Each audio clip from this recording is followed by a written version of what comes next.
Vídeos e informações exclusivas, investigações paralelas. O caso Vinícius Gritzbach vive momentos decisivos.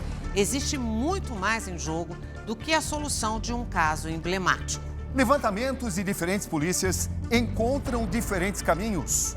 Solução definitiva de uma execução em pleno aeroporto internacional que assombrou o país? Ou uma espécie de cortina de fumaça para encobrir detalhes incômodos? Cabrini, hoje você está trazendo, novas revelações e desdobramentos dessa pesquisa minuciosa que você está fazendo sobre o caso. Você está inteiramente certa. Vamos então juntos acompanhar a grande reportagem de hoje. As ligações secretas do caso Gritzbach.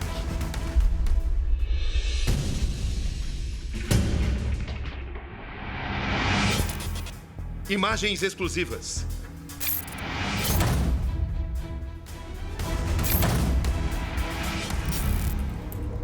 Revelações decisivas. Qual era o valor que o senhor tinha falado que o Dr. Fábio Bahia tinha solicitado ao Dr. Ivelson com ele e o Eduardo? Desse tal pendrive, 30, 40 milhões de reais. A temporária, eu não aguentava mais aquilo lá, o que eu estava passando. Eu falei para o Ivelson, oferece do que eu tenho na minha conta corrente, 2 milhões de reais, 3 milhões de reais. Aí eles tiveram uma nova reunião e falou, agora nem se pagar os 30, porque eu já recebi de outras pessoas. Nunca ninguém exigiu ou solicitou qualquer tipo de valor ou vantagem para ele. Nunca receberam nada, então, dele? Nada, zero, doutor. Investigação ímpar. Uma busca frenética, muitas vezes em alta velocidade. Nas ruas, uma verdadeira caçada. Objetivo: prender os mandantes do assassinato de Vinícius Gritzbach. Seriam eles realmente as últimas peças que faltam para a Polícia Civil fechar a investigação do assassinato que parou o maior aeroporto do país? São dois homens que estiveram bem próximos a Vinícius Gritzbach e que agora passaram a fazer parte de sua extensa lista de desafetos. Emílio Carlos Castilho, o Cigarreira, 44 anos, longa ficha criminal, passagens por tráfico, porte de armas, falsidade ideológica, associação criminosa. Um homem da linha de frente no PCC, com ramificações do Comando Vermelho, de quem agora estaria recebendo proteção. Ele é nascido no Rio. A parte da movimentação de tráfico, tanto de droga como de arma, ele fazia com a Vila Cruzeiro. Então ele tem a cobertura de traficantes do Rio para que ele fique por lá. E seu comparsa Diego Santos Amaral, o Didi. Ele é primo de Cauê do Amaral Coelho, apontado como olheiro que descreveu o passo a passo de Vinícius dentro do aeroporto de Guarulhos até ser assassinado. A gente acredita que o Didi está na Bolívia. Então, agora o passo vai se rastrear esses locais onde eles possam estarem escondidos para tentar fazer a captura deles. Cigarreira e Didi teriam participado do suposto sequestro sofrido por Vinícius em 2022. Veja o que ele diz em sua única entrevista concedida a mim.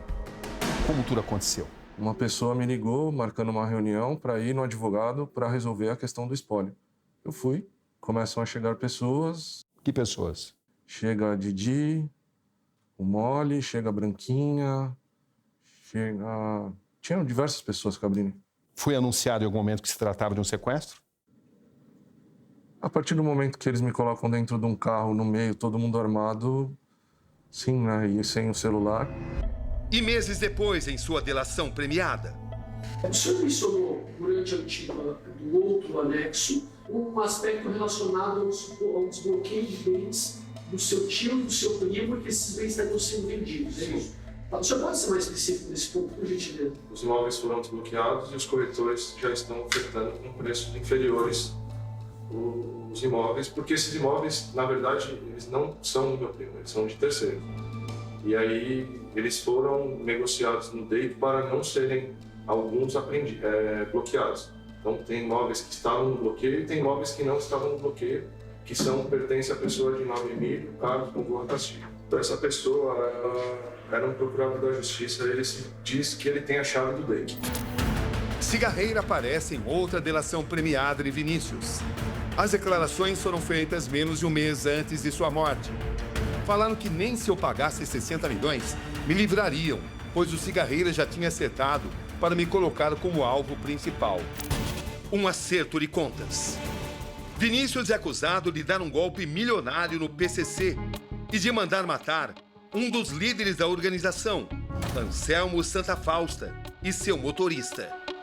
O cigarreiro era contra, acha que ele tinha que ter sido executado naquele tribunal do crime e ainda fez delação para o Ministério Público, uma delação em que ele dava nome dos membros, né, da facção criminosa e dos negócios ilícitos deles para lavagem de dinheiro. A poucos quilômetros daqui, uma investigação corre em paralelo. Dessa vez é conduzida pela Polícia Federal. Os desdobramentos de uma operação explosiva. Esse é o exato momento em que a casa do investigador Eduardo Monteiro é alvo de agentes federais. Um imóvel de luxo em Bragança Paulista, interior de São Paulo. Monteiro é um dos presos na Operação Tácitos. Aqui como ficou o apartamento do delegado Fábio Baena. Os dois estão na lista de agentes públicos denunciados por envolvimento com o PCC. Suas ações passaram a ser questionadas após terem seus nomes revelados em nossa investigação. Eu estou te apresentando o áudio do delegado do caso me ligando. Nome dele? Fábio Baena. Na audiência, eu já falei, se precisar de mim, a gente vai conversar com o advogado e lá. Por que no programa do Cabrini, quando eles põem uns áudios, o Cabrini pergunta para ele, mas o que é isso? Ele fala, talvez é arrependimento. Por que ele não fala que esses áudios serviria para extorquir ele ou a família dele? Ele mente sistematicamente. Aí agora aqui o chefe dos investigadores.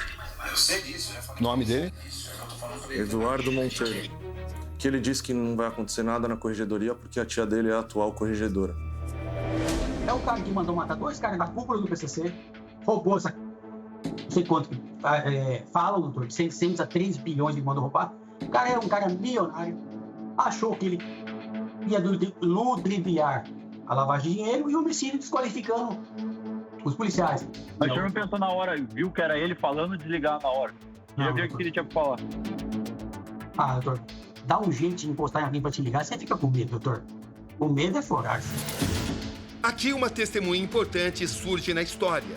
Tatiana, a ex-mulher de Vinícius. É ela que aparece nesse vídeo. Do outro lado da linha está o delegado Fábio Baena. Eu não vou esquecer nunca mais. Porque pra mim, quando você entrou aqui, foi a salvação da minha família, de verdade. Só que depois que tudo que foi acontecendo, eu não sou uma pessoa burra, eu sou inteligente pra caramba. Eu li e reli aqueles inquéritos. Tatiana estava casada com Vinícius quando ele foi preso em 2022. Sua identidade vai ser preservada, mas suas declarações precisam vir à tona. Eu acabei ficando bem nervosa com a ligação e tomei o celular da mão do Vinícius. É sério que o delegado que prendeu e fez tudo o que fez até hoje tá ligando falando que vai ser testemunha? Como juridicamente isso é possível? Eu fiquei pensando, sabe? Um fornecedor do meu pai começou a me ligar insistentemente. Eu atendi essa ligação e ele coloca o Vinícius na chamada de vídeo. O Vinícius começa a dissimuladamente me ameaçar. Você acabou com a minha vida. Você não podia ter feito isso. Se você for um cara inocente, eu falei, a gente acaba te sendo... Provavelmente você é rolado como testemunha. Você tinha o telefone do Vinícius salvo nele? Não, eu nunca tive o telefone do Vinícius, nunca encontrei o Vinícius, nunca liguei pro Vinícius. Não tenho o telefone. Porque tem um número salvo aqui, Vinícius Gritzbach. Não, no meu telefone não. Celulares apreendidos examinados pela Polícia Federal. E assim são identificadas ao menos 7 ligações entre o delegado Fábio Baena e Vinícius Gritzbach. Elas acontecem cerca de 2 meses antes de seu assassinato e logo que a colaboração premiada dele veio à tona. 30 minutos depois da execução de Gritzbach, Baena e Monteiro trocam mensagens pelo WhatsApp. E aqui, nesse ponto, um personagem ainda obscuro aparece na história. Ele atua no anonimato, se esconde atrás da tela de um computador como esse e usa o mesmo codinome dado a operação da Polícia Federal. Tácitos. Afinal, quem é ele? Alguém que tinha algo a cobrar de Vinícius? Ou que só está procurando tumultuar o trabalho dos investigadores? Eu apurei junto a diversas fontes ligadas a essas mesmas investigações que Tácitos age regularmente com ameaças e aparentemente sem medo de que sua identidade seja revelada. Tivemos acesso a dezenas desses e-mails, alguns deles enviados ao próprio Vinícius Gritzbach. Você não irá usufruir do patrimônio às custas do sangue dos parceiros lá. Dias tristes e ruins estão por vir e afetarão profundamente todos os Gritzbach. 3 dias antes da morte de Vinícius, ele recebe a seguinte mensagem do mesmo Tácitos. Sugiro que comece a se despedir do seu pessoal. Lembre que o tempo será o seu pior inimigo. Me pague os $950 mil referentes ao meu prejuízo com as casas cofre. A sua morte será feia. O valor seria resultado de uma possível extorsão feita por 2 investigadores ligados a Vinícius. Valdemir Paulo de Almeida, o Xixo, e Valmir Pinheiro. Eles foram detidos em 13 de setembro de 2024, acusados de receber R$800 mil de criminosos para não levar adiante investigações sobre tráfico internacional de drogas. Em dezembro de 2024, o mesmo remetente Tácitos decide fazer contato com o delegado Fábio Baena, de quem ele também cobra o suposto prejuízo. Então quer dizer que quando você fez o convite para ir até a sua delegacia, você estava em conluio com os outros 2 vermes? Cada um de vocês pôs a mão em pelo menos 2 milhões do meu dinheiro, correto? O dinheiro que você lavou é meu, e dinheiro meu é sagrado. Fede a sangue. Em resposta, Fábio Baena diz que a transferência dos policiais para a delegacia que comandava foi feita sem o seu consentimento. Eu consegui tirar os 2 de lá com muita rapidez. Eles não trabalham do meu jeito. Tenha certeza que eu nunca coloquei a mão em seu dinheiro e jamais colocaria a mão em dinheiro adquirido pelo roubo que você relatou que esses 2 policiais fizeram. Quando te disse para ir até mim, você poderia ter ido. Se informe quem eu sou, se a minha palavra tem valor. A gente viu que você respondeu ele em algumas oportunidades ali. Qual que é a situação? Você sabe quem é? Qual que é esse vínculo, essa relação desse Tácitos? Começou esse e-mail? Eu recebi um e-mail desse Tácitos me ameaçando de morte. Quando eu recebi esse e-mail, eu fiquei muito preocupado de ser uma armadilha para mim. Então eu respondi. Valdemir Paulo de Almeida, o Xixo, e Valmir Pinheiro também são citados por Vinícius em sua delação premiada. Tinham 2 policiais na minha casa, e aí o telefone tocou, eu pus para gravar, era o Ahmed Hassan Saleh, oferecendo R$3 milhões para eles me pegarem. Esse é o áudio da ligação. Pensando em 3, vai? Pensa nos 3, vai pensando e me fala depois. Eu não me lembro do contexto dessa conversa, mas eu tenho certeza que eu não falei isso, que eu não prometi cabeça de ninguém. O advogado Ahmed Hassan Saleh foi preso na mesma operação da Polícia Federal, que levou para a cadeia 5 policiais civis e 2 empresários. Os levantamentos da Polícia Federal apontam que os policiais presos na operação atuavam em conjunto no recolhimento de valores obtidos por corrupção e a respectiva distribuição das quantias, inclusive para autoridades superiores. Além disso, o senhor tem conhecimento de amizade na Polícia Civil que o Vinícius Gritzbach tinha? Não, doutor, que eu me recordo. Ele é amigo de alguém, de policiais? Tô te perguntando. Não. Se ele é. Não é? Meu conhecimento eu não tenho, doutor. Não tem conhecimento. Mas da equipe do senhor, não? Não, com a minha equipe, não. A Polícia Civil considera o caso concluído e diz não ter dúvidas de que os 2 mandantes contrataram os policiais militares, Cabo Denis Martins, Soldado Juan Rodrigues e o Tenente Fernando Genal. Estamos agora a caminho de Sorocaba, cidade a 100 quilômetros de São Paulo. É noite de sábado, nesse momento estamos dirigindo na zona rural de Sorocaba, interior de São Paulo. Estamos seguindo esse carro vermelho. Esse carro está sendo dirigido nesse momento pelo advogado Mauro Ribas, o advogado que sofreu um atentado exatamente aqui no sábado, dia 1º, nessa mesma hora, 10 horas da noite. É uma estrada muito precária e ele vai se aproximando de onde o carro dele foi baleado.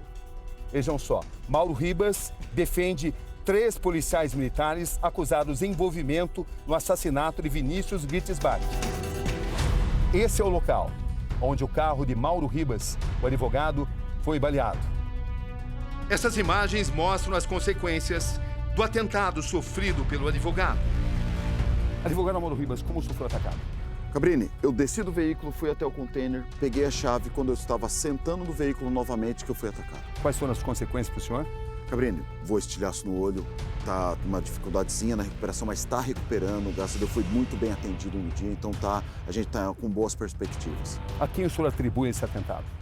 Cabrini, internamente, a este caso que a gente está defendendo, Vinícius Gritzbach. O senhor tem consciência de que, nesse momento, o DHPP acaba de concluir que Cigarreira, líder do PCC, contratou policiais militares, e o senhor os defende, justamente para executar o Gritzbach. Como é que o senhor recebe isso? Recebo de forma surpresa, porque para mim é prematuro, é precoce essa decisão, e ela, mais do que isso, ela não vem fundamentada em prova real dos autos nenhuma.